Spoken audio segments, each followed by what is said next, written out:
Good morning, friends. Welcome back to Astrology Today and Tarot. My name is Mel Rose. This post is the Tarot portion in the second half of my daily astrology broadcast, which you can see on my other channel, Astrology Today with Mel Rose. Here I will discuss the tarot card that sits on the side of the page. We'll do a quick rundown of the day's aspects and transits before we play another card, which usually gives us something more to think about. So let's get into it. The tarot card that currently sits on the side of the page is the Three of Cups, and today's the last day for the Three of Cups. We're going to switch to the Four of Cups tomorrow. So last day, and the Three of Cups is here because it relates astrologically to the second 10 days or the second decan of the sun's transit through Cancer. So Cancer is a water sign, cups are water in the tarot, and water element is really about it's really about our emotions. It's about our literal bodily fertility, and it is also about our creative capacity and our intuitive capacity as well. But a lot of the times we speak to it in terms of emotions because it's the emotions that kind of let us know what's going on in the intuition and with the creative capacity. Here we see with the Three of Cups, a celebration of sorts. These people have come together, really to see, they seem like they're in appreciation of one another and the presence of one another. You see a lot of friendship here. We see community, we see joy, loving, unity, and camaraderie. It's a very social vibe, and it's a reminder to invest in our time and our attention in the people that we like to keep around us, okay? So, this kind of friendship, to me, these are the kind of friends who know you well. They know not just where you've been, but what you're capable of. And they, see you and they support you and they celebrate you. And you see them and you support them and celebrate them. So when you get together, it's all just, really a kind of good time where you celebrate being together. And that's lovely. It's nice to occasionally just have a party with some friends that you like very well, to sit around and appreciate what you've done together. These people look like they've been harvesting or something. Appreciate what you've done together, and just the friendship that you have. And with all that said, I'm going to go ahead and shuffle some cards while I remind myself and the cards that the sun is in Cancer, and so is Mercury. So this is really a perfect opportunity to think about, the world and the various ways we find home. And I'm asking us to think about it because Mercury is in Cancer, and Cancer is about the heart and home, okay? In a place or in a person or in an experience, it's helpful, I think, or worthwhile to think about how we find home in the world as we go about our daily lives. What feels like home to us? Waxing gibbous moon is in Sagittarius all day today, and Sagittarius makes our little hearts grow wings, and we want to have bigger experiences and broader knowledge and learning, and so that relates well to that waxing gibbous moon in the way that we can revise and expand. We're inspired as we build toward this culmination to revise our plan if we think we can do something bigger and better, right? On the moon side of the page this afternoon, moon goes in opposition to Venus, and you can't always get what you want. It's kind of a self-care challenge, friends. You might be feeling desiring, especially of attention or affection. You might be looking for some recognition that you thought was coming your way, and it hasn't arrived. So just remember that whatever you have given to others, you can also give yourself. And then moon is sextile to Saturn. Good time to revisit any tasks you have delayed, because we have this sort of inner strength, this emotional fortitude to deal with stuff we normally wouldn't feel so happy about dealing with. And then moon goes square to Neptune this evening, and even though Neptune is in reverse and the veil is peeled away, that should make us hip to anybody who is trying to mislead us. But if anything seems to be to be too good to be true. It's important to ask questions and maybe even just give some time for the truth to unfold. On the sun side of the page, it's all ongoing column. Pluto is retrograde. And, I talked a little bit in the other one today about Pluto being, Pluto in Capricorn, especially in retrograde, has us looking at the various ways that we give up our personal power for the sake of culture and tradition, for the sake of being acceptable to society, right?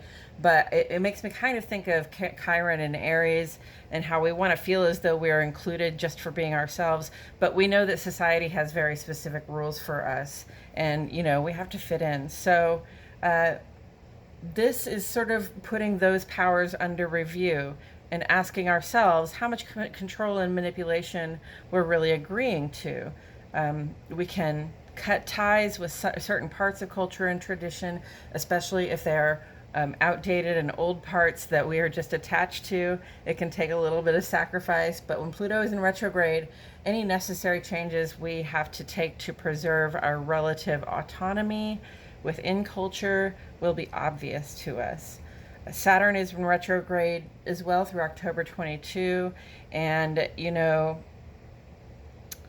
it's really asking us, how well have I maintained my social, civic, and workplace commitments at this time, my outer life commitments. So if we've been a little bit lazy, or if we haven't attended the things that we said we would do out in the public sphere especially, there's a kind of reckoning that forces us to take responsibility where we have not, okay?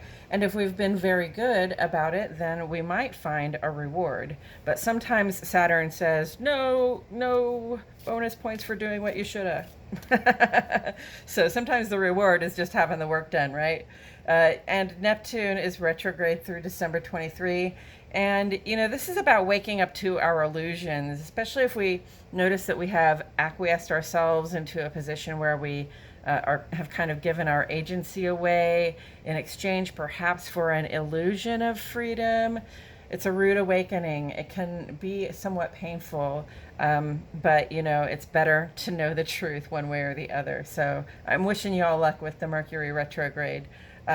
Also, we have Mars square to Pluto up here, and that's the potential for power struggles.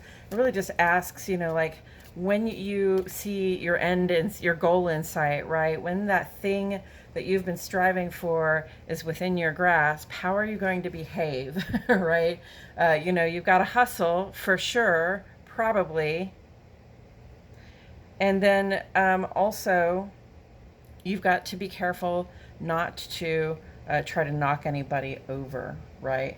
Or try not to step on very many toes on your way to the top. In other words, we want to be kind and we want to have friends after we have reached our goals.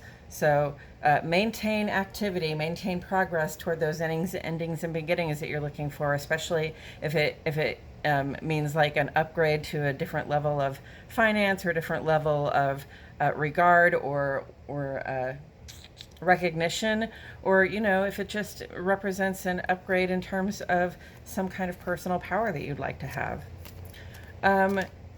Also, we have the Venus sextile to Chiron here. This is here through just today, and Venus sextile to Chiron is